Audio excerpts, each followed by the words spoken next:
Stove on பண்ணிவிட்டு ஒரு கடாயில் தேவையான அளவு எண்ணெய் சேர்த்துக்கோங்க. ஸ்கொயர் ஷேப்பில் கட் பண்ணி வச்சுருக்க இந்த பிரெட் ஸ்லைசஸை இப்போ இந்த எண்ணெயில் ஆட் பண்ணிக்கலாம். மீடியமான ஃப்ளேமில் வச்சு ஓரளவுக்கு பிரெட் வந்து நல்லா கோல்டன் ப்ரௌனில் வர அளவுக்கு ஃப்ரை பண்ணி எடுத்துக்கலாம்.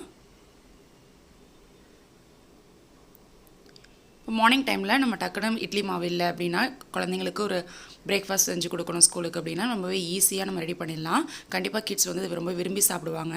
அது மட்டும் இல்லாமல் இது நல்ல ஸ்டொமக் ஃபீலிங்காகவும் இருக்கும். ஜஸ்ட் பிரெட் வந்து இந்தளவுக்கு கோல்டன் ப்ரௌனாக இருந்தால் போதும், ரொம்ப மொறுமொறுன்னு ஃப்ரை பண்ணிட வேணாம்.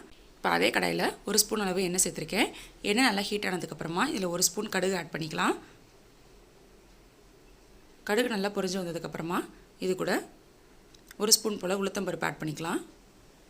இது கூடவே ஃப்ரெஷ்ஷான கருவேப்பிலை ஒரு கொத்து அண்ட் பொடியாக கட் பண்ண பெரிய வெங்காயத்தில் ஒரு பாதி பெரிய வெங்காயம் ஆட் பண்ணிக்கலாம்.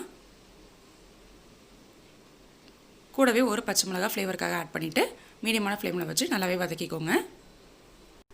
இப்போ இதில் தேவையான அளவு உப்பு சேர்த்துக்கலாம்.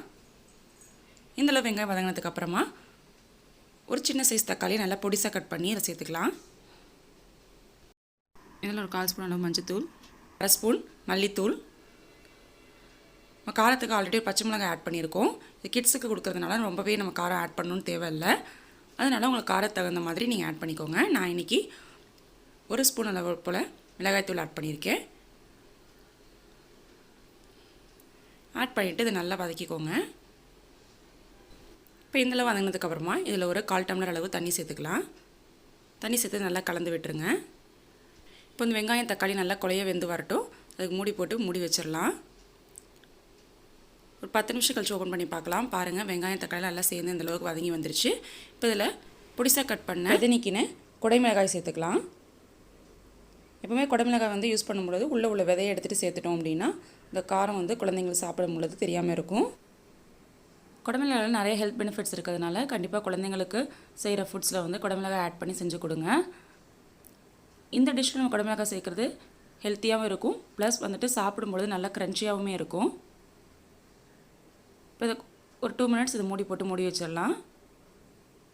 பாருங்கள், இப்போ எல்லாமே மசாலா ரெடி ஆகிடுச்சு. இப்போ நம்ம இதை ஃப்ரை பண்ணி எடுத்து வச்சுருக்க பிரெட் ஸ்லைசஸ் ஆட் பண்ணிக்கலாம். ஆட் பண்ணிவிட்டு இந்த மசாலாவோட நல்லா அதை கலந்து விட்டுருங்க. எல்லா பக்கமும் ஈவனாக ஸ்ப்ரெட் ஆகிற மாதிரி கலந்து விட்டிங்கன்னா தான் சாப்பிடும் பொழுது சேர்ந்தாப்பில் இருக்கும்.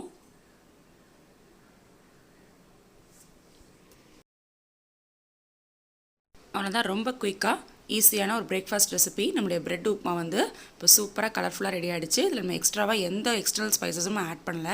ஜஸ்ட்டு மிளகாத்தூள், மல்லித்தூள், மஞ்சத்தூள் இது மட்டும் தான் நம்ம ஆட் பண்ணியிருக்கோம். சாஸ் எதுவுமே நம்ம அதில் ஆட் பண்ணலை. இதுவே டேஸ்ட்டு பார்த்திங்கன்னா ரொம்ப சூப்பராக இருக்கும். லாஸ்ட்டாக இது மேலே ஃப்ரெஷ்ஷாக கட் பண்ண கொத்தமல்லி இலை தூவி இறக்கிடலாம்.